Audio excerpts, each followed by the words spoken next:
Boa noite, irmãos. Um bom sábado.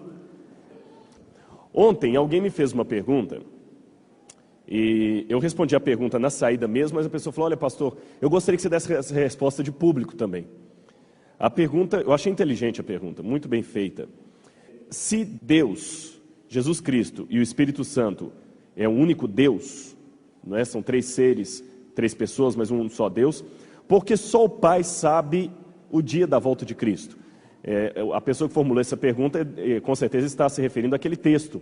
Mas a respeito daquele dia e hora, ninguém sabe, nem os anjos, nem o Filho, senão somente o Pai. Em primeiro lugar, vamos falar de Jesus. Por que Jesus não sabia? Aí é fácil. Eu falei com os irmãos ontem que Jesus, para se revelar a nós, ele perdeu os dons dele de Deus? Não. Ele não tem como deixar de ser Deus. Ele deixou de usar os seus dons de Deus, inclusive a sua onisciência. Por isso só o Pai sabia. Agora, eu podia fazer essa pergunta de uma maneira diferente. Por que Jesus não falou com respeito àquele dia e hora, ninguém sabe, senão o Pai e o Espírito Santo? Muito simples. Os apóstolos, até aquele momento, o auditório para quem Jesus dirigiu aquelas palavras, não tinham claro em sua cabeça nem os detalhes da divindade de Cristo. Eles só foram entender alguns detalhes sobre a própria divindade e messianidade de Jesus depois da cruz. Eles não sabiam nem sobre o Espírito Santo. Depois que passou aquele episódio, depois que veio o Pentecostes, que eles entenderam que Jesus falou: olha, eu vou para o Pai, mas virá um outro Consolador. De modo que, se Jesus naquele tempo falasse para eles assim: ninguém sabe, nem os anjos, nem o Filho, senão somente o Pai e o Espírito Santo, eles iam perguntar: o que é Espírito Santo? Eles não sabiam ainda nada daquilo. Lembrem que Jesus fechou o seu ministério dizendo-lhes: havia muita coisa que eu queria ainda dizer para vocês, mas vocês não estavam preparados para aprender. É uma revelação progressiva, veio aos poucos. Por isso Jesus não mencionou o Espírito Santo naquela situação ali. Além disso, nós já mostramos aqui que há textos em que os três aparecem de maneira distinta, há textos que só dois deles aparecem, há texto que apenas um dos três aparece. Agora eu gostaria de pregar sobre um verso da Bíblia muito conhecido. Quase tão conhecido que você nem precisaria abrir sua Bíblia para entendê-lo. Gênesis capítulo 1, verso 1. O que está escrito lá? No princípio, criou Deus os céus e a terra. A terra, porém, era sem forma e vazia, e o Espírito de Deus pairava por sobre as águas. Olhem que lindo como a Santíssima Trindade está aí. Essa expressão no hebraico, eu já mencionei aqui, é Bereshit bara Elohim. No princípio criou deuses. No princípio, Bereshit. Be em hebraico pode significar no, através de, pelo, para. É uma preposição que significa muitas coisas. Aliás, vamos ver se vocês são bons alunos. Eu havia dito aqui que a língua portuguesa tem quantas palavras? 270 mil. E eu falei que o hebraico da época de Jesus tinha mais ou menos quantas palavras? 7 mil palavras. 7 mil e pouco, vamos arredondar para baixo. Entre 7 e 8 mil palavras. É uma língua muito pobre. Então uma palavra em hebraico às vezes tinha 30 significados diferentes. 30 formas de traduzir. Você só descobre no contexto. Por exemplo, a palavra nefesh, alma, pode ser traduzida por alma, hálito, garganta, pessoa, um monte de coisa. Então, por isso que às vezes dá uma certa confusão para alguns. Então, vamos pegar essa preposição be. E para ficar bem didática a aula, eu queria pedir a ajuda do quarteto. Vem aqui os dois quartetos. Por favor, vou separar, alguns já estão aí num dueto agora, eu vou separar um pouquinho. Você vai me lembrar a preposição, tá bom? A preposição em hebraico, be. Então só lembra, o seu nome agora é o nome dessa preposição. Seu nome é? Be. Essa preposição be, se você olhar no dicionário, ela pode significar para, pelo, no, através de. Esse aqui é o baixo. Esse é o baixo. Depois eu vou contar uma história de quarteto para vocês. Depois você tem uma segunda palavrinha, reshit. Reshit, seu nome é mais bonito, viu? Reshit, fala. Como? Reshit. Reshit. Isso mesmo. Reshit. também tem um monte de significado. Sabe o que reshit significa? Reshit pode significar princípio. Princípio. Eu vou precisar de mais 3 pessoas aqui. Cada um vai lembrando o seu nome, hein? Tá bom? Reshit. Quer trocar? Então vem cá, você vai ser o reshit, tá bom? E você vai ser princípio. Princípio. Mas reshit também significa primogênito. Primogênito. Reshit também significa primeiro. Primeiro. Reshit também significa cabeça. Cabeça. E falta mais um. Reshit significa primazia. Primazia. Vamos ver se cada um lembrou o seu nome, hein? Quem você é? B. B é uma preposição, não é isso? E B, se você olhar num dicionário hebraico-português, B pode ser traduzido por... Para. Pelo. No. Através de. Muito bem, viu, Costa? Pelo, para, no, através de. Traduz agora. Ele está falando a linguagem de Libras ali, eu quero ver ele traduzir isso agora. Como é que você faz para traduzir em linguagem de Libras quando o pregador gagueja? Tá bom. Como é o seu nome? Reshit. Reshit é outra palavra hebraica. Se você olhar um dicionário hebraico-português, reshit pode significar o quê? Princípio. Primogênito. Primeiro. Cabeça. Primazia. Entenderam? A palavra em hebraico, vem cá você que é a preposição, vem cá você. Como é que fala no princípio em hebraico? B. Reshit. Aprenderam? Vamos ver se a igreja aprendeu. Como é que fala no princípio em hebraico? B, reshit. Vamos lá. O que significa B? Para. Pelo. No. Através de. Muito bem. E o que significa reshit? Princípio. Primogênito. Primeiro. Cabeça. Primazia. Isso é fácil de entender, irmãos, que mesmo no português, às vezes uma palavra tem muitos significados. Por exemplo, se você pega a palavra pena, o que pena pode significar em português? Dó. Que mais? Pena de galinha. Castigo. Caneta. Castigo, né? Fala assim, a menina quando está chateada com a namorada, ele vai penar na minha mão. A pena que ele cumpriu na cadeia, o castigo, não é isso? Pena não tem um monte de significado, não é a mesma palavra? Como é que você sabe quando é pena de castigo, quando é pena de dó, quando é pena de cadeia? Pelo contexto. Como é que eu sei quando reshit é? Princípio. Primogênito. Primeiro. Cabeça. Primazia. Só pelo contexto. Agora olha que interessante. Abram a Bíblia de vocês em Colossenses, capítulo 1, versículos 13 em diante. Paulo está aqui narrando a criação do mundo. E Paulo sabia hebraico. Tá bom? Paulo sabia hebraico. Paulo estava escrevendo a criação do mundo. E olha como é que Paulo começa aqui. Ele nos libertou do império das trevas e nos transportou para o reino do Filho do seu amor. E disse Deus, haja luz. E fez Deus separação entre luz e trevas. Paulo está contando aquilo. Olha como é que ele continua. No qual temos a redenção e a remissão dos nossos pecados. Ele, Cristo, é a imagem do Deus invisível, o primogênito. Primogênito é uma das traduções de reshit. Então Jesus é o primogênito da criação. Pois nele, quem é o nele aí? Ou em? Através de você. Pois nele, através dele, é a preposição B.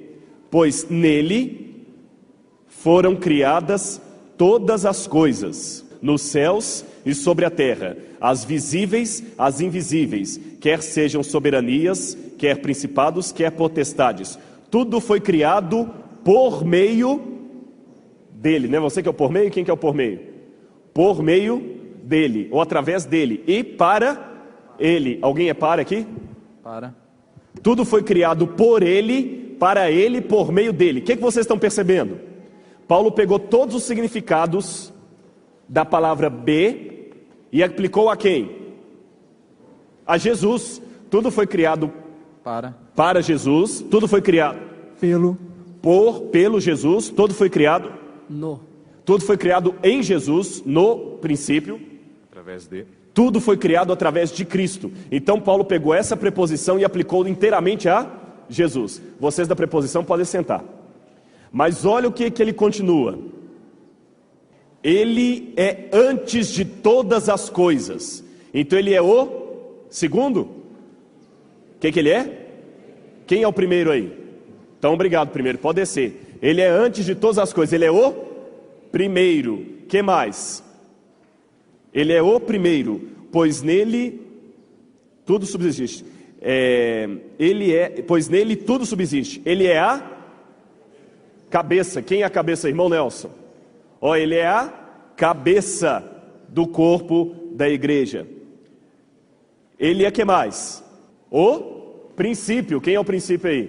Pode descer. Ele é o princípio. Que mais que ele é? O primogênito dentre os mortos, para em todas as coisas terá primazia. O que os irmãos perceberam? Paulo pegou todos os significados da palavra reshit e aplicou a Jesus. Obrigado, podem assentar. Agora que nós sabemos isso, como é que você lê Gênesis 1, verso 1? Quem é esse no princípio? Quem é o princípio? É só um tempo? De acordo com o apóstolo Paulo, o princípio é quem? Não ouvi. Princípio é quem? Jesus. Então você pode ler Gênesis assim: no Filho criou Deus os céus e a terra. Ou numa pessoa chamada princípio criou Deus os céus e a terra. Para uma pessoa chamada princípio, Deus criou os céus e a terra. Através de uma pessoa chamada princípio, criou Deus os céus e a terra. Por isso que João fala, o no princípio era o verbo. E o no princípio que era o verbo se fez carne e habitou entre nós. Então a trindade está aqui no início da Bíblia. No princípio, no Filho, Deus Pai criou os céus e a terra, e Deus Espírito pairava por sobre as águas. Viram como é que Paulo aplica tudo a Jesus? Todos os significados da palavra reshit, ele aplicou a quem? A Jesus. Vamos ver se vocês aprenderam. Como é no princípio em hebraico? Reshit. Muito bem. E todos os significados dessa expressão, Paulo aplicou a quem? A Jesus. Irmãos, agora eu gostaria de fechar a Bíblia e tomar um tempo para dar uma aula aqui de história da Igreja Adventista. Agora, alguns irmãos depois começaram a entender: pastor, agora eu entendi por que você estava tão assim, bravo.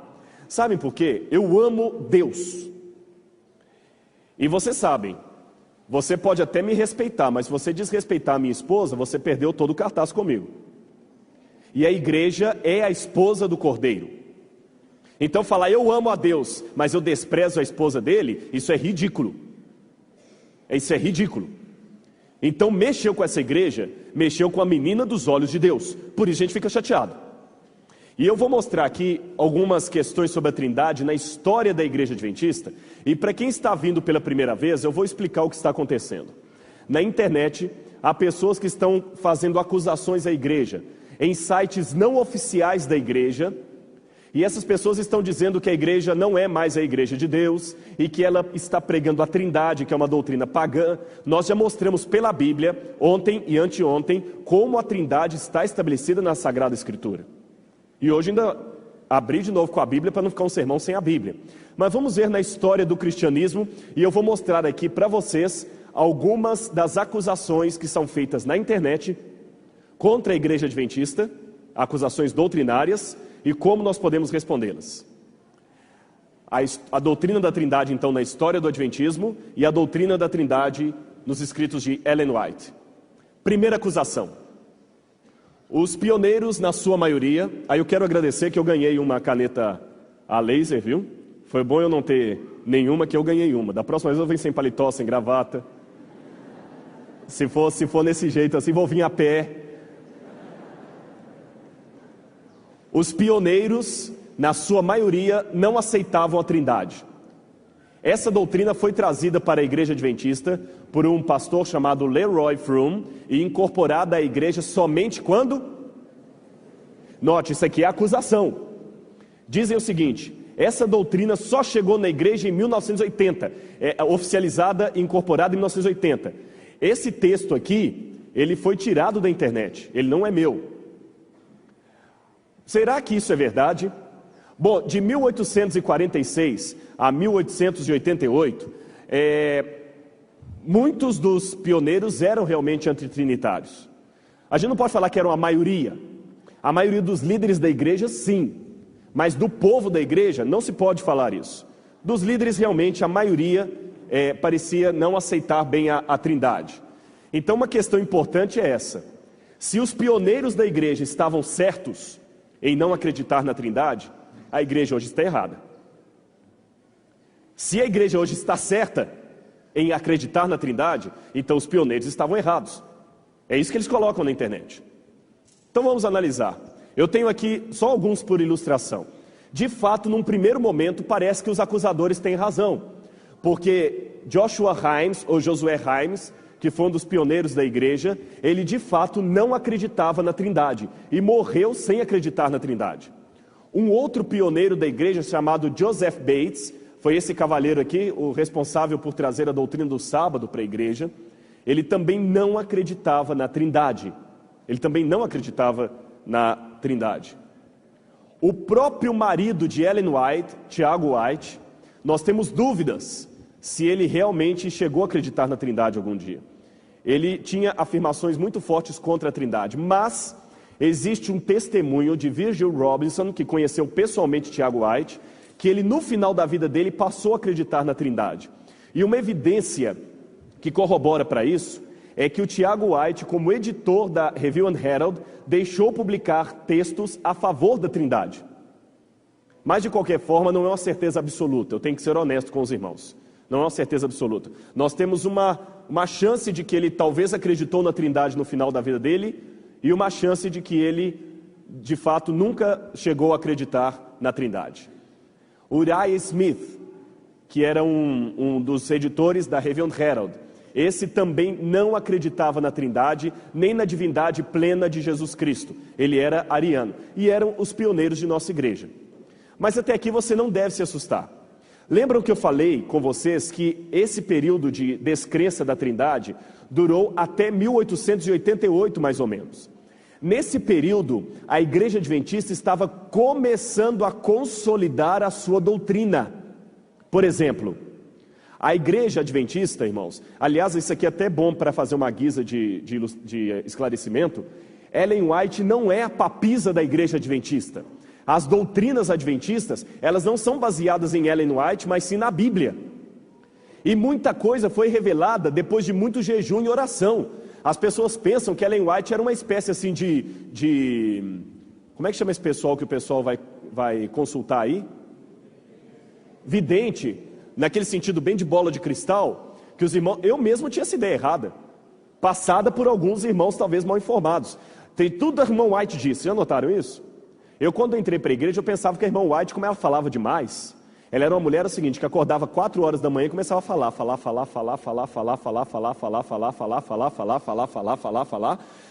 alimentava por sonda, para não parar de falar. Não, porque tudo a irmã White disse, já notaram isso? Não, porque a irmã White disse, a irmã White falou, não era assim. A irmã White recebia visões, era, porque já faleceu, uma profetisa inspirada por Deus, do mesmo modo que foram inspirados os profetas do Antigo e Novo Testamento. Mas, para não transformar Ellen White numa papisa, Deus orientou a igreja que eles tinham que entender a doutrina através de muito jejum, oração e estudo da palavra de Deus. Eles não ficavam assim sentados, tipo o pessoal da yoga. Aí o Senhor baixava em Ellen White lá, ela tinha uma visão e falava assim, o Senhor me mostrou que o sábado tem que ser guardado. Não era assim. O pessoal estudava muito. Durante um tempo, eles comiam carne de porco. Depois de muito estudo é que chegaram à conclusão que não devíamos comer comidas imundas, como a carne de porco, que deveríamos abster do café e outras coisas mais. Mas isso foi a longo e médio prazo. Durante um tempo, eles também pensavam que era pecado até ter escola, até mandar os filhos para a escola. Depois eles foram corrigindo os pensamentos. Foi nesse tempo em que a doutrina ainda não estava totalmente consolidada que os nossos pioneiros não aceitavam a trindade. Agora, em 1890, um detalhe importante, quando eu digo que a maioria dos pioneiros não aceitava a trindade, Isso não significa que a maioria da igreja não aceitava a Trindade, ou que a igreja toda era antitrinitariana. Veja o que escreveu esse cavaleiro aqui, D.T. Bordeaux, num artigo publicado em novembro de 1890. A irmã White ainda estava viva.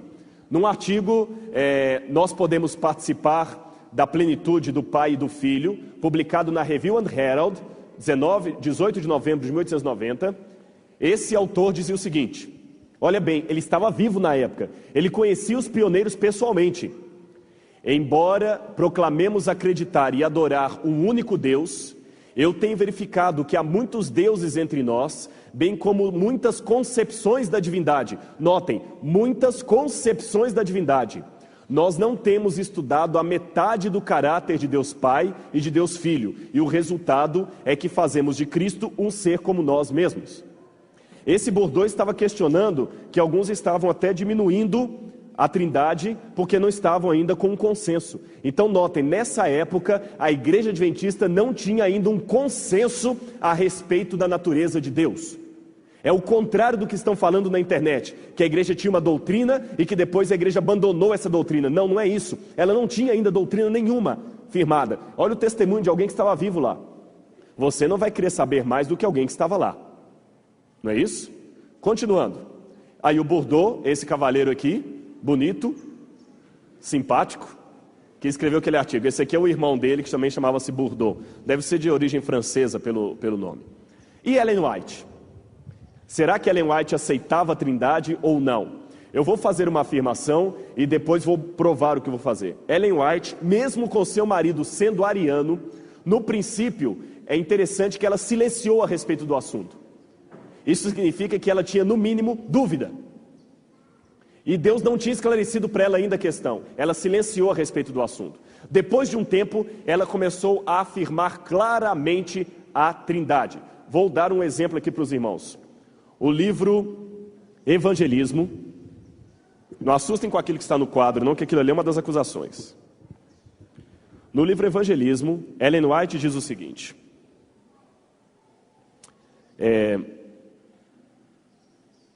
Cristo é o Filho de Deus, preexistente, existente por si mesmo. Falando de sua preexistência, Cristo reporta a mente através dos séculos incontáveis. Afirma-nos que nunca houve tempo em que ele não estivesse em íntima comunhão com o eterno Deus.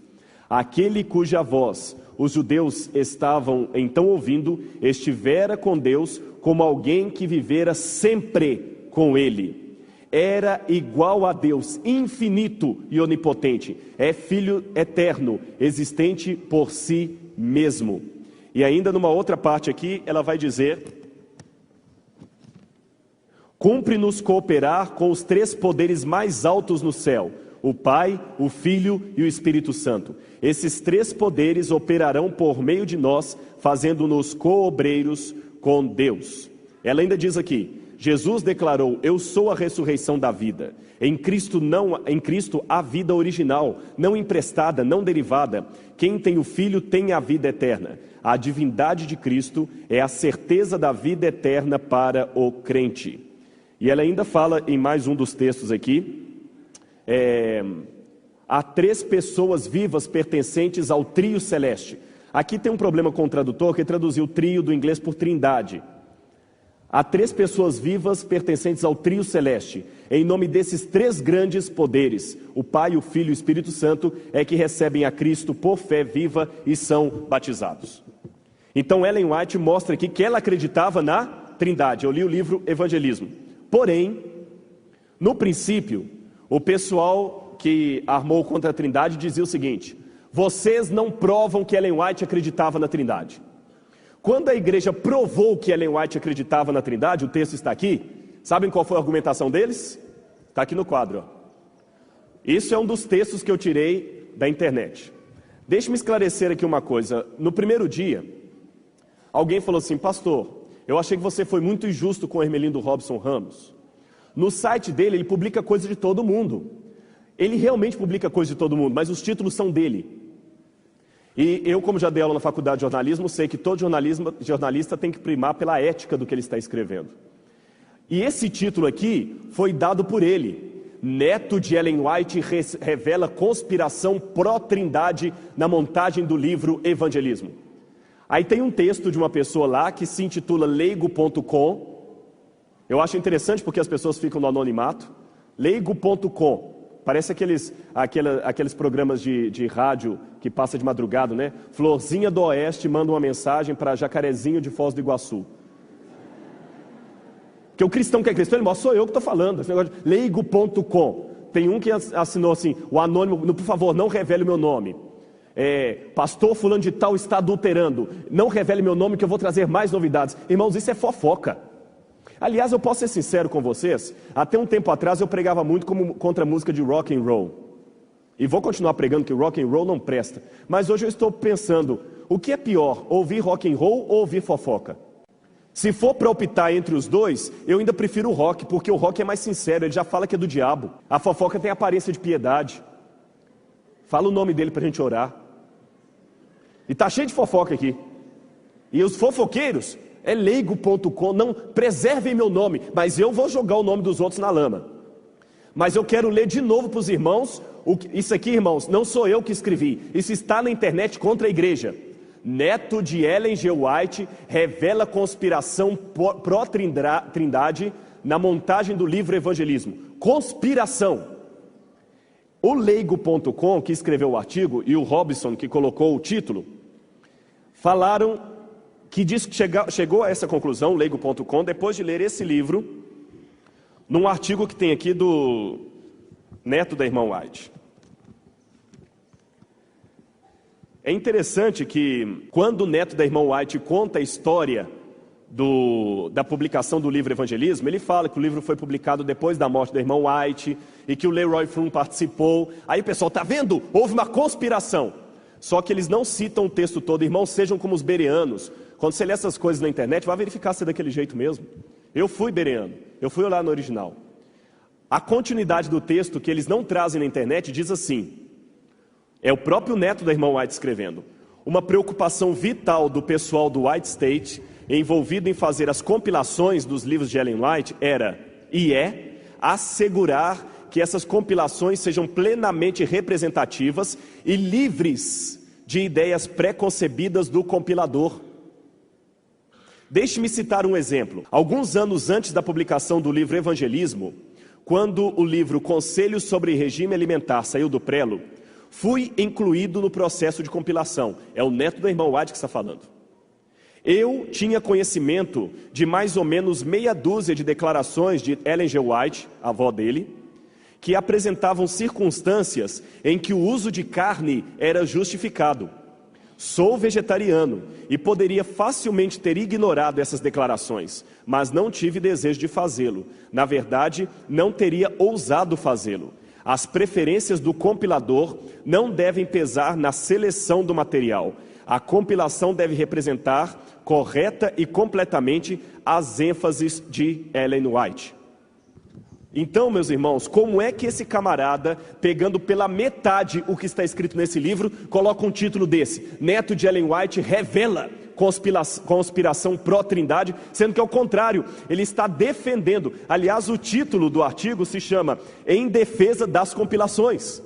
Irmãos, uma pessoa que coloca um tema desse aqui, desculpem, pode até, se você for simpatizante dele, escrever depois lá que eu falei isso aqui, e ele me desceu o pau na internet, mas para mim uma pessoa dessa não pode estar sendo usada por Deus. Desculpem, eu sei que talvez você que é visitante está até assustado, mas eu vou contar para você uma coisa. Eu me tornei adventista porque eu não queria mais ficar usando meias verdades. E eu não aprendi na prática o significado da palavra eufemismo. O pessoal fala mal da minha igreja na internet, eu vou ficar calado? E eles ainda se batem no peito e falam, os pastores não têm resposta para dar. Tem sim, mentiu. E eu estou provando que mentiu. E eu faço um desafio a você. Acesse o site, veja esse texto lá e leia o livro. E você vai chegar à conclusão. Veja por si mesmo, seja como os bereanos. Deus não precisa de advogados, Deus precisa de testemunhas. Continuando. Um outro cavaleiro chamado Ennis Meyer diz o seguinte: estamos sim, irmão, provando e expondo à luz do dia que os adventistas mudaram oficialmente a sua doutrina em 1980. Atenção para a acusação, porque quando eu mostrar a resposta você vai se lembrar. Olha o que ele está dizendo, que os adventistas mudaram oficialmente a sua doutrina em 1980. E que essa mudança é constrangedora e humilhante. Depois, eu vou colocar o laser que eu ganhei aqui, depois de 136 anos como igreja, mudam para uma doutrina que os pagãos católicos não fiquem ofendidos, não foi eu que escrevi isso aqui, inventaram há 1.600 anos e não tem base na Bíblia. Bom, esse não tem base na Bíblia, eu já mostrei 2 dias aí que tem. Prestaram atenção no que ele disse? Que a igreja mudou a doutrina oficialmente em 1980. Como é que ele me explica isso aqui? G.B. Thompson, num artigo que cita vários textos de Ellen White, conclui o seguinte. Vou traduzir. E como tem muitas pessoas que sabem inglês aí, dou a liberdade. Se eu errar ou modificar a tradução aqui, pode levantar e me corrigir. Não é uma questão de acreditar se há um Espírito Santo. Interessante, quem sabe um pouquinho inglês sabe, quando você está falando de uma coisa que não é uma pessoa, que pronome você usa em inglês? It. Se o Espírito Santo fosse uma coisa, ele falaria it. Ele cita o Espírito Santo, ele, he. Ele tem o seu lugar nos fundamentos de nossa fé. Mas a questão é, qual o lugar que ele tem tido em nossa vida? Isso foi publicado quando? Na Review and Herald, no dia 30 de janeiro de 1913. Ellen White ainda estava viva em 1913 e ela publicou um artigo ao lado do artigo do Thompson. E ele cita um monte de textos da irmã White. E curioso, e cita textos da senhora White para provar que Ellen White acreditava que o Espírito Santo era uma pessoa. Irmãos, se Ellen White sentisse que ela estava sendo mal compreendida, ela teria repreendido o irmão Thompson. Concordam comigo? Mas quando esse texto foi apresentado para o pessoal do Adventistas.com, sabe o que eles disseram? Ellen White já estava 2 anos perto da vida dela. Então ela já estava senil, ela nem estava mais raciocinando tão bem para perceber que os textos dela estavam sendo mal aplicados.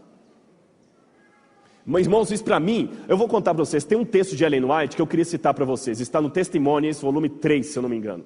Ela diz assim, quando a verdade não converte, ela endurece. E é isso mesmo. Você pode olhar, uma vez um camarada chegou para mim, pastor, eu tenho umas dúvidas para tratar com você sobre a Trindade. Eu falei, tudo bem, vamos conversar. Aí ele trouxe um calhamaço assim, eu falei, meu irmão, você não tem dúvida, você tem uma tese. Porque quando eu fiz meu doutorado, eu levei minha tese lá. Eu não tinha dúvida, eu tinha uma tese. Quando a pessoa é sincera, vem, pastor, eu li esse texto aqui. Agora, quando já escreve um calhamaço assim, ele não quer tirar dúvida, ele quer que você concorde com ele, ou que ele derrube você no debate. E quando você mostra para ele que aquele argumento dele não funciona, ao invés dele admitir, calar, ele vai para outro. Aliás, eu não ia contar uma coisa não, mas eu vou contar. Em Curitiba, um irmão, eu vou preservar o nome dele, que eu prometi isso para ele. Mas Deus é minha testemunha, está sendo filmado, e Deus é minha testemunha se eu estou mentindo. Ele soltou na frente de todo mundo um texto assim, Ellen White proibiu orar ao Espírito Santo. E fala lá, não devemos orar ao Espírito Santo. Estava Review and Herald e tal, eu falei, esse texto não é da irmã White. É da irmã White, sim. Eu cheguei aqui no colégio, xeroquei o texto com o nome do autor, que era um camarada que Ellen White escreveu um artigo, que ele tinha vindo da Inglaterra, e mandei com a carta com ele falando assim, agora vocês falaram que a igreja está torcendo os textos de Ellen White. Você que apresentou um texto dela, que não é dela, você deveria se retratar. E depois de dar esse preâmbulo, num e-mail aberto para o grupo, eu expliquei a questão de Mateus 28. Vocês acham que eles se retrataram? Não. Pegaram metade do e-mail, mandaram para a internet e publicaram lá assim, dá para acreditar na idoneidade de um pastor que formou na Universidade Católica? E me acusaram de jesuíta. Eu não entendo isso. A gente mostra e a pessoa é igual passarinho. Você dá tiro num galho e ele pula para o outro. Vamos continuar aqui.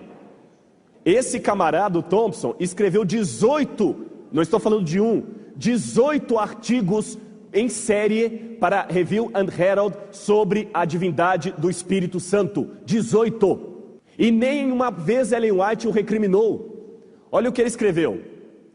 Alguns algumas das mais solenes advertências no livro de Deus são registradas contra o pecado de blasfêmia, ao Espírito Santo. O Espírito Santo, como nós temos visto, porque ele mostrou em outros artigos que o Espírito Santo era uma pessoa, o Espírito Santo, como nós temos visto, não é apenas uma mera influência ou um anjo, mas a pessoa da divindade, o substituto de Cristo na igreja. Vou repetir, o Espírito Santo é a pessoa da divindade. Esse artigo ele publicou no dia 15 de maio de 1913. E se alguém estiver achando que eu estou mentindo, eu tenho na minha biblioteca, eu não tenho casa ainda. E o meu carro é um Palio 97, mas eu tenho uma biblioteca que vale muito dinheiro. Eu tenho essa coleção aqui, que são os xerox de todas as Review and Herald do tempo da irmã White. E o que eu acabei de citar está aqui, o xerox do original. Se alguém duvidar, está aqui, eu posso mostrar. Eu estou falando isso aqui para os irmãos pelo seguinte: eu não quero que vocês acreditem nisso só porque eu sou pastor e estou falando, não. Eles colocam na internet aí que os irmãos seguem o pastor. Não, eu estou apenas mostrando para vocês que isso é o que está escrito, que a gente tem que falar e tem que provar. Continuando. Olha uma outra solicitação, feita pelo Jário Carvalho. E eu vou respeitar a solicitação dele aqui agora. Eu perdi a canetinha aqui. Leigo faz... Isso aqui também é da internet, tá? Leigo faz solicitação a respeito da Trindade ao SALT, Seminário Adventista Latino-Americano de Teologia. Gostaria que o SALT, ou os representantes da administração da IASD, apresentassem material consistente da Bíblia e do Espírito de Profecia, refutando o artigo apresentado pelo irmão Josiel. Peraí, deixa eu ver qual que é o artigo do irmão Josiel. Eu cliquei lá, irmãos, é um artigo tão sem pé sem cabeça que só mostrei um pedaço para vocês. O camarada se diz entendido em grego e hebraico. A palavra hebraica, errad, só que eu tenho alguns alunos meus aqui, eles não estudaram hebraico ainda não, mas só tem uma coisinha, tem um irmão aqui que sabe um pouco do hebraico, ele falou comigo para não falar que ele sabe muito não, mas é modéstia dele, um pouco pelo menos ele sabe, não sei se ele veio hoje, se ele está aí. Está lá atrás. Se eu tiver errado, o senhor me corrige, eu lhe dou liberdade. O hebraico se escreve de trás para frente, não é assim? Só que o Josiel não sabia disso. Ele escreveu todo o hebraico como se escreve em português.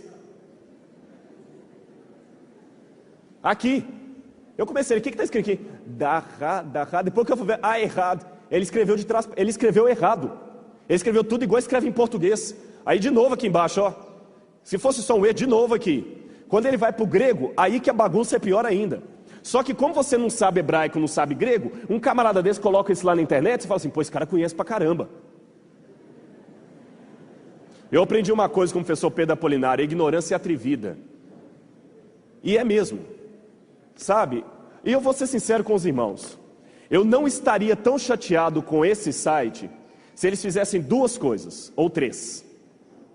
Primeiro lugar, se eles apenas discutissem doutrina. Parar de falar mal da vida dos outros. Porque pode olhar as manchetes. Só manchete sensacionalista. Parece programa do Ratinho. Fulano adultera e é descoberto. Crise em tal associação.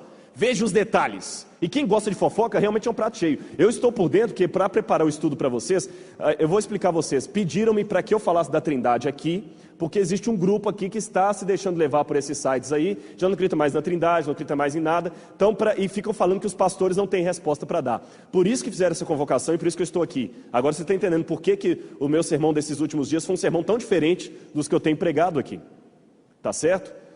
Mas é por isso, eles falam que os pastores não têm resposta, por isso que eu estou dando resposta aqui, estou dando nome aos bois. Ficar usando eufemismo é bobagem. Então eu naveguei até falar chega essa semana lá. Estou por dentro de tudo que está lá, das últimas fofocas. O dessa semana está assim: aproveite que é janeiro e que o seu pastor está de férias e faça uma bagunça na escola sabatina. Uma coisa assim, está convocando, aproveitar que os pastores estão de férias para fazer uma bagunça com a lição de João. Mas não é bem bagunça a palavra, me fugiu agora, mas é um sinônimo disso, tá certo? Primeiro lugar que fico chateado é isso. Segundo, tem visitas aqui e eu prezo muito pelo nome da minha igreja. E eles colocam o nome do site adventistas.com. Você quer uma informação sobre a igreja adventista, você não sabe? Você vai lá no Google, Adventista vai cair nesse site, você vai pensar que é da minha igreja, e não é. E o nome da minha igreja é para ser respeitado, porque esse nome foi dado por Deus. Adventista do sétimo dia significa adventista, ele está por vir do sétimo dia, por isso eu serei fiel. Terceira coisa, eu fui um católico, e eu tenho muitos amigos católicos hoje. Eu respeito muito os católicos, mas doutrinariamente falando, eu não concordo mais com a Igreja Católica. A partir do momento que eu vi que eu não concordava mais com a doutrina católica, eu saí da Igreja Católica e me filiei a uma igreja que na minha cabeça está mais dentro da Bíblia. Se essa igreja não existisse, eu a criaria para mim, eu iria seguir o meu culto dentro de casa. Compreende o que eu estou falando? Agora, jamais eu vou cometer o desrespeito de chegar numa missa, tomar o microfone da mão do padre e falar, está tudo errado. Porque eu aprendi o que é respeito. Então, quando esse pessoal, ao invés de sair da igreja, não, nós queremos reformar a igreja aqui, e fica lá detonando, não é de Deus. E você que vem com aquela argumentação, não, pastor, mas eu não navego no adventistas.com por causa das fofocas, é só para ver a questão teológica. É mesmo? Deixa eu dar um argumento então para você. O outro dia, alguém me contou que passou num lixo e viu um pedaço de biscoito, de pacote de bolacha, quase intocado no meio do lixo. Você teria coragem de pegar para comer? Mas era biscoito Triunfo.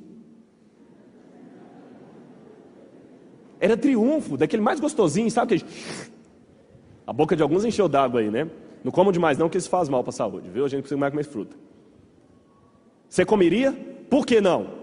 Pode ser o biscoito mais gostoso do mundo, pode ser até a manga mais deliciosa do mundo, mas está no lixo, você não pega. Então a mesma coisa eu digo, pode até ter uma pérola de verdade lá no adventistas.com, mas no meio de um monte de lixo lá de pastor fulano adultera, ciclano faz isso, beltrano faz aquilo outro, eu vou enfiar minha mão naquilo? Pelo contrário, eu não sou pai, mas eu aprendi que quem mexe com criança acaba molhado. Continuando, o nosso irmão Jairo, então eu voltei para a página para ver o que o Jairo pedia, o que ele queria que nós, professores do Salto, respondêssemos. Olha como é que ele diz aqui. Mas sinceramente, se o fizerem, é o Jairo falando, gostaria que não apresentassem textos provenientes de manuscritos datilografados pela secretária da irmã White, como citados em Evangelismo, que eu citei aqui, ou textos acrescentados à tradução dos originais em inglês, como os que se encontram no Desejado de Todas as Nações. Irmãos, esse camarada está colocando dúvidas na idoneidade da secretária da irmã White. Olha o que a própria irmã White escreveu sobre a secretária dela. O nome da secretária era Marian Davis. Sinto-me muito grata, Ellen White falando, pela ajuda da irmã Mariana Davis na produção dos meus livros. Ela colhe material dos meus diários, relatos diários, de minhas cartas e dos artigos publicados nas revistas. Aprecio grandemente seu fiel serviço. Ela está comigo há 25 anos e constantemente tem adquirido maior habilidade para o trabalho de classificar e agrupar os meus escritos. Irmãos, Ellen White falou, eu recomendo a Marian Davis. E esse camarada aqui, que nem conheceu o irmão White pessoalmente, vai botar dúvidas no trabalho de alguém que Ellen White deixou uma carta endossando o que ela fazia? Eles acham que a secretária manipulou o manuscrito para favorecer a Trindade. Aí ele continua dizendo, se uma verdade tão importante como a divindade ou trindade realmente fosse apoiada pela irmã White, devemos encontrar abundância de textos escritos por sua própria pena, e não por sua secretária, apoiando tal fato. Bom, da secretária eu já comentei. Agora, curioso, eu vou fazer o argumento dele ao contrário. Se a trindade fosse uma doutrina pagã tão séria, eu também deveria encontrar uma abundância de textos nos escritos de Ellen White dizendo que a trindade é pagã. Eu não encontro nenhum.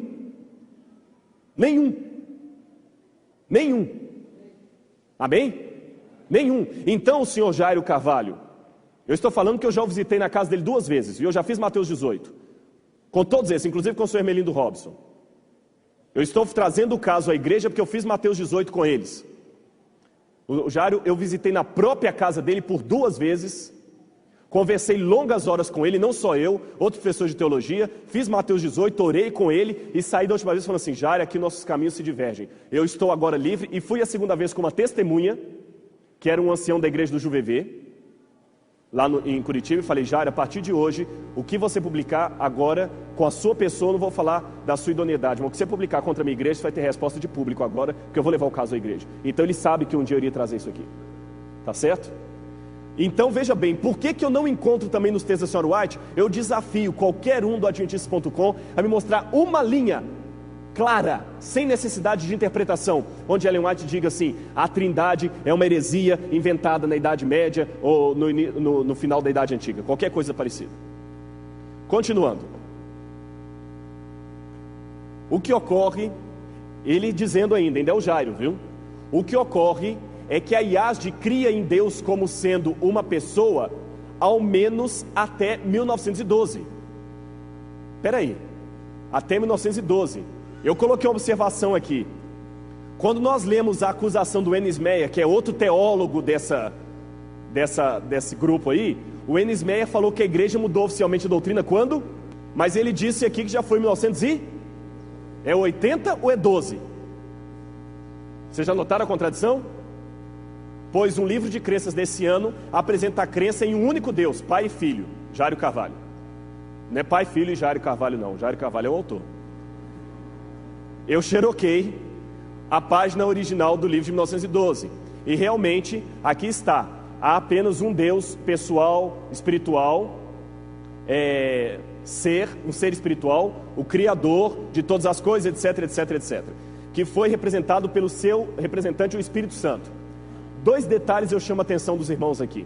Primeiro, esse não era uma declaração oficial da igreja, o autor dela aparece aqui em cima, qual é o nome dele? Uriah Smith. Segundo, o texto aqui não diz que o Espírito Santo não é uma pessoa. É igual eu mostrei de Niceia anteontem. O texto de Niceia nem aparece a palavra Trindade. Aqui o texto simplesmente não diz nada, ele é dúbio. Então o texto era dúbio. Esse texto, chamado Sinopse de Nossa Fé, primeiro foi produzido em 1872, depois em 1889 ele aumentou para 28 sessões. Em 1905 a 14 houve as repetições. A igreja nesse tempo tinha medo de fazer uma espécie de credo, por isso a igreja demorou tanto a tomar uma decisão com relação aos textos. Mas em 1931 ela fez pela primeira vez de maneira oficial a declaração das 22 doutrinas fundamentais da igreja. Em 1931 o Enes Meyer diz que a igreja mudou a coisa a partir de 1980. Só que em 1931 a igreja já tinha a declaração das doutrinas dela, a crença da Trindade. Em 1980 houve um sumário mais amplo para 27 crenças. Em 84 iniciam os trabalhos do livro Nisto Cremos, que todos vocês conhecem. Aqui está a xerox dos livros originais. E olhem o que foi escrito em 1913. 1913, aonde? Review and Herald. E Ellen White estava viva. Os adventistas do 7º dia creem, número 1, numa Trindade divina. Esta Trindade consiste do Pai eterno, o Senhor Jesus Cristo e o Espírito Santo, a terceira pessoa da divindade. Quem escreveu isso aqui é Francis Wilcox. O título do artigo é A Mensagem para Hoje. Quando esse texto foi mostrado, alguém também insinuou na internet que o Wilcox não era digno de confiança, que era uma das pessoas que estava torcendo. E essa mesma pessoa que disse que Ellen White não falou nada porque ela já estava meio gagá.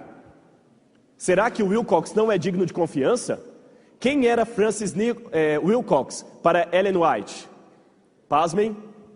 Segundo Arthur White, o neto da irmã White, numa carta que a Sra. White escreveu para Daniels, que o filho da irmã White escreveu para Arthur Daniels, Francis Nichols, o nome dele aparece como um dos curadores, um trustee, dos escritos de Ellen White.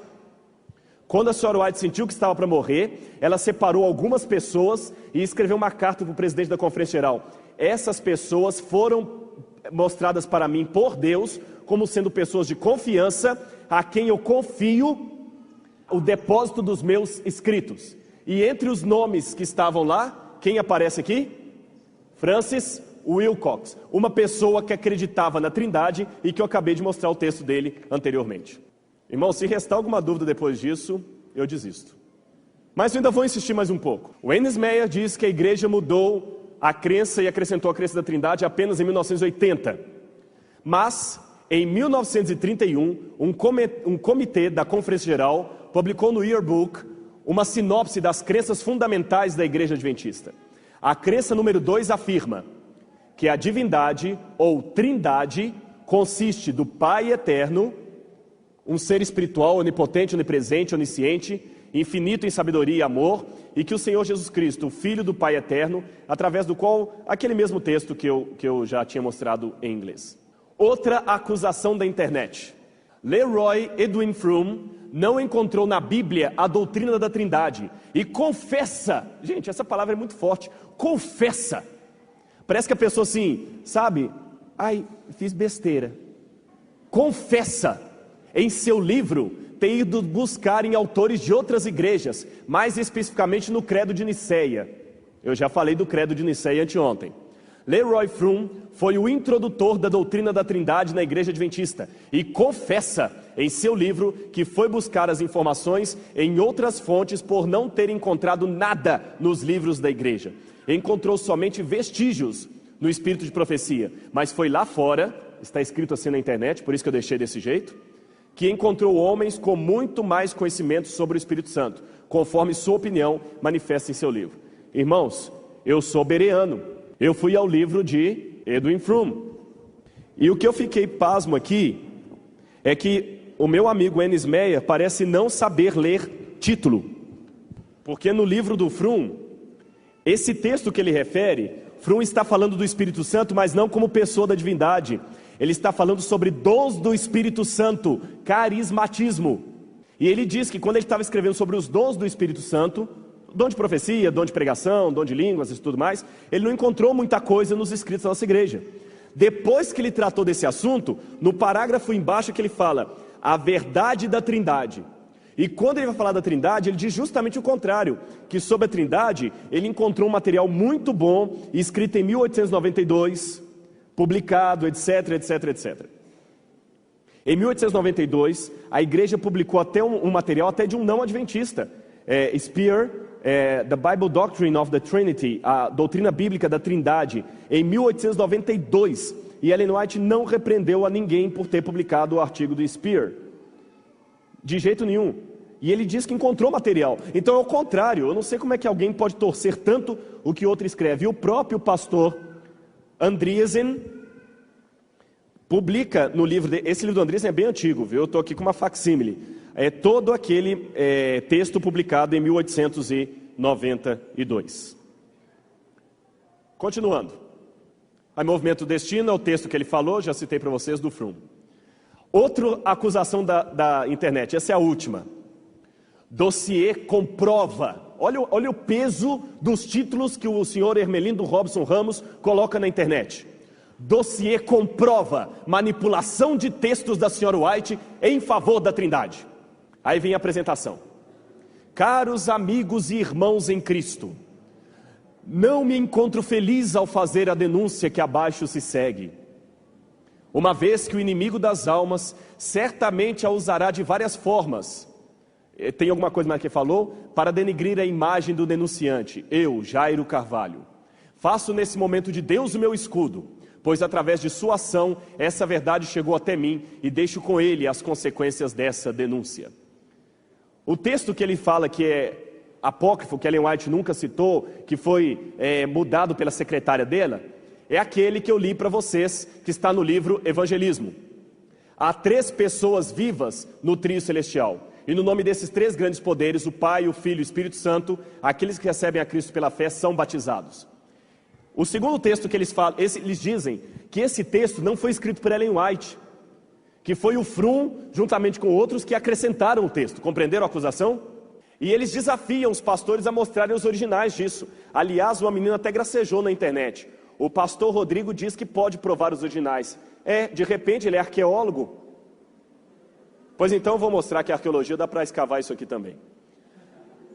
O texto desejado a todas as nações. Em Cristo, a vida original, não emprestada, não derivada. O Espírito Santo, que é uma pessoa, como Deus é uma pessoa, está andando através desses grounds, desses campos. O Espírito Santo tem uma personalidade. Eu estou marcando apenas os textos em que Ellen White fala da Trindade e que eles disseram que são textos adulterados. Ele deve ser também considerado uma pessoa divina. O príncipe do poder das trevas pode unicamente ser vencido pelo poder de Deus na terceira pessoa da divindade, o Espírito Santo. O detalhe, irmãos, é que essas páginas foram xerocadas do livro Testimonies for the Church. E essas páginas xerocadas do Testimonies for the Church foram publicadas pela própria Ellen White. Então, se houve uma adulteração dos textos, foi publicado pela própria Ellen White. E nessa publicação da senhora White, está aqui bem claro: há 3 pessoas no trio celestial. 3 pessoas viventes no trio celestial. Ainda fala 3 pessoas viventes. Eles falaram que é impossível mostrar isso porque a gente está mostrando carta datilografada. Deixa eu explicar para os irmãos. A senhora White escrevia, esse era o processo. Depois que ela escrevia, a secretária datilografava tudo que a irmã White falou, inclusive com os erros de inglês, que a senhora White cometia muitos erros de gramática. Depois que a secretária escrevia, inclusive com os erros, ela passava uma correção. A irmã White lia essa correção, concordava ou não com a correção, e depois que passava pelo crivo da irmã White, uma terceira vez o material era datilografado e mandado para a publicadora. E mesmo assim, a irmã White ainda dava uma última lida e fazia observações à margem. Então não tem como o texto ser adulterado. Estão vendo aqui o texto datilografado pela secretária? Agora, sabem de quem é essa letra linda aqui em cima? Alguém chuta de quem que é essa letra? Da irmã White. Olha aqui.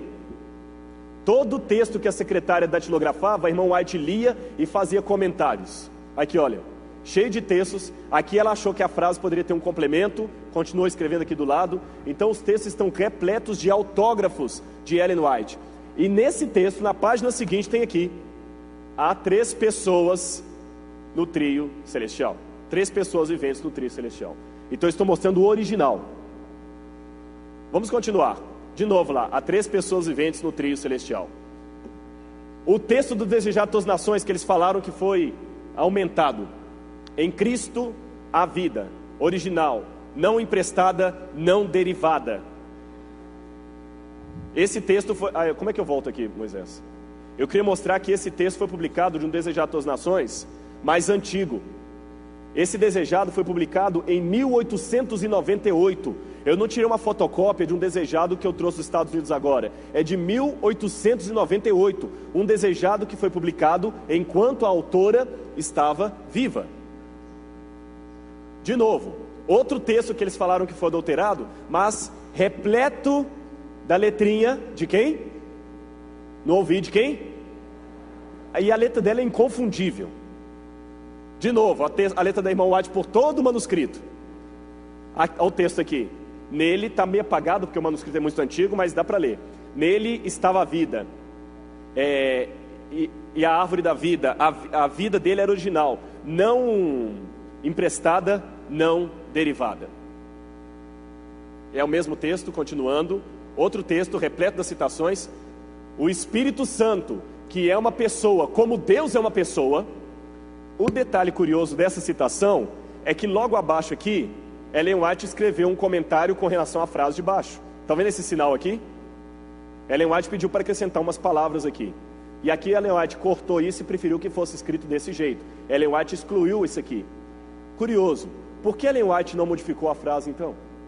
Se era uma frase herética. Estão entendendo meu raciocínio? Vamos agora a uma parte... Acho que já mostrei bastante dos textos aqui. Eu vou a um ponto ainda, porque alguém pode talvez não... O Espírito Santo é uma pessoa. Mas se eu parar aqui, eu sei que alguns ainda vão falar assim: não, o pastor Rodrigo só mostrou texto datilografado. Então vou mostrar texto escrito. 3 pessoas, o Pai, o Filho e o Espírito Santo. Isso aqui é impresso. De que é essa letrinha aqui? Isso aqui não é datilografado, é o manuscrito antes de ser datilografado. Está aqui, olha, as 3 pessoas no batismo, etc, etc. Aqui, olha, as 3 pessoas, e eu tenho isso aqui para quem quiser. Isso aqui eu libero para quem quiser, ó. As 3 pessoas da divindade, está claramente o texto aqui. Talvez por vocês estarem longe, a letra dela é um pouco difícil, mas qualquer um pode chegar aqui e ler. 3 pessoas. Outra aqui, publicado, o Espírito Santo é o confortador no nome de Cristo. Ele personifica Cristo, mas tem uma personalidade distinta. Ela também escreve aqui, ó, o Espírito Santo é o confortador. Ele personifica Cristo, mas tem uma personalidade distinta. De novo, outro texto, evangelismo, que eles falaram que estava adulterado. O senhor Jairo pediu para mostrar o original. Eu estou mostrando o original. Aqui tem um detalhe. Ellen White apresenta aqui persons, ela riscou o S e colocou alities. Personalities. Só que quando a secretária datilografou, ela viu que por uma questão de gramática ficaria melhor pessoas. Por isso que aparece pessoas. Mas, se você achar que esse argumento não vale, tudo bem. Aqui embaixo ela fala, o Espírito Santo é uma pessoa. E com a letrinha dela, nem está datilografado. O Espírito Santo é uma pessoa. The Holy Spirit is a person. Prontinho. Para quem quiser ver, não tem mais por onde duvidar. Irmãos, esse sermão de hoje, desculpem o cansaço, mas os irmãos entenderam agora que se alguém aparecer na sua porta, falando qualquer uma dessas coisas, eu só vou dar um conselho para você. Você já foi advertido da verdade. Agora eu vou falar com a mesma base que diz a Bíblia e diz Ellen White.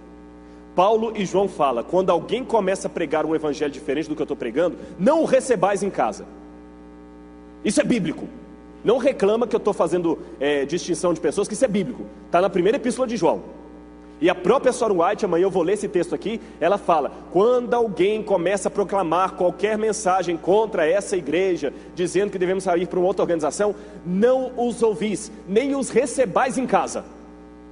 Então, se alguém for à sua casa falando que o texto do Espírito de Profecia está sendo adulterado, e você começar a ouvir essa pessoa, você agora já foi avisado da verdade. Se você recebesse antes desse sermão, tudo bem, você estava no tempo da ignorância, você não sabia de tudo isso que eu estou mostrando.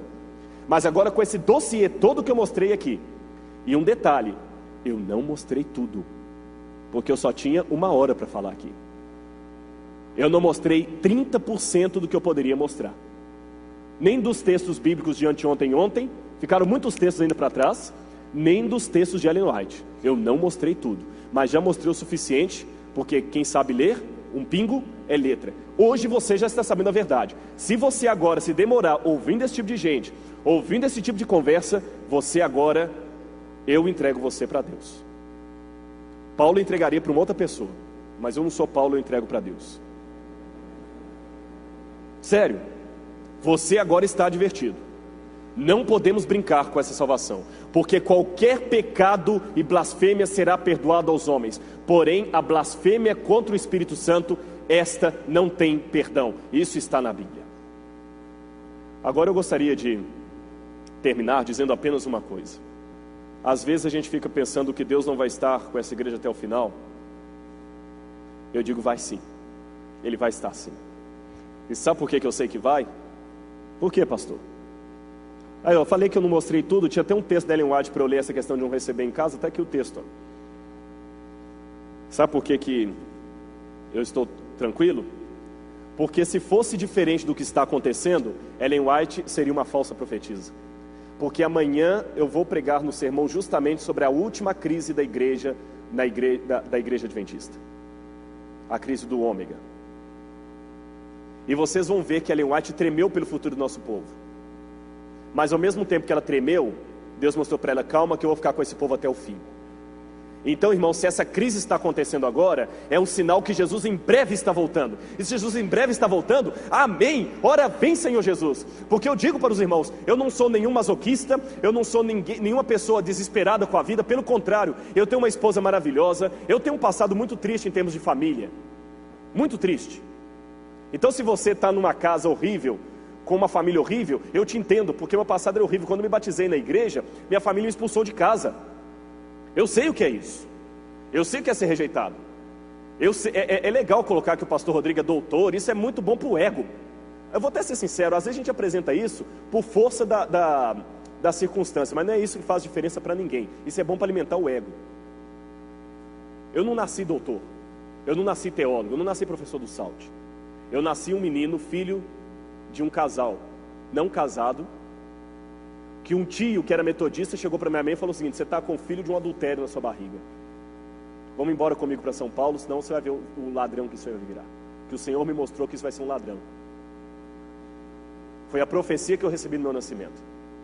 E na minha infância, eu tive a desdita de ter minha mãe com meu pai brigando tanto, que eu lembro de minha mãe dormindo com faca debaixo do travesseiro para acertar o meu pai. Teve muita terapia do Espírito Santo para poder falar isso com vocês. Por isso que eu não posso ridicularizar a pessoa do Espírito Santo. Que se não fosse o grande psicólogo o Espírito Santo, eu não teria tanta desenvoltura para falar esse lado podre da minha vida para vocês. Eu só deixaria os títulos, ou a parte para exaltar o ego. Eu não contaria isso.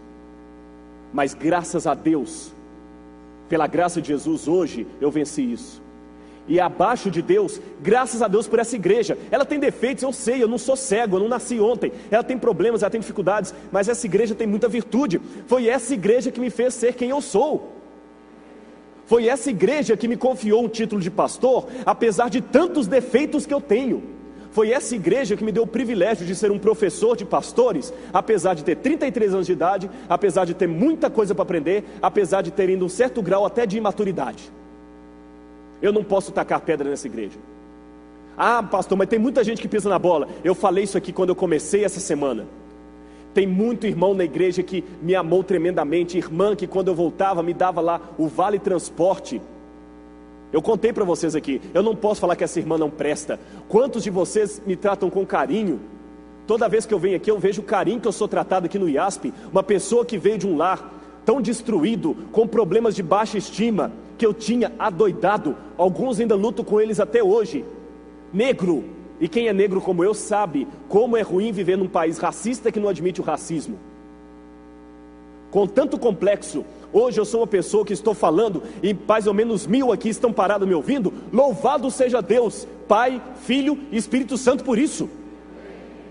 Agora, a despeito de toda essa felicidade, de estar morando numa casa boa, com uma esposa maravilhosa, um casamento equilibrado, eu digo a vocês, eu estou cansado daqui. Eu não quero todos os dias despedir da minha esposa com um certo temor que seja o último dia.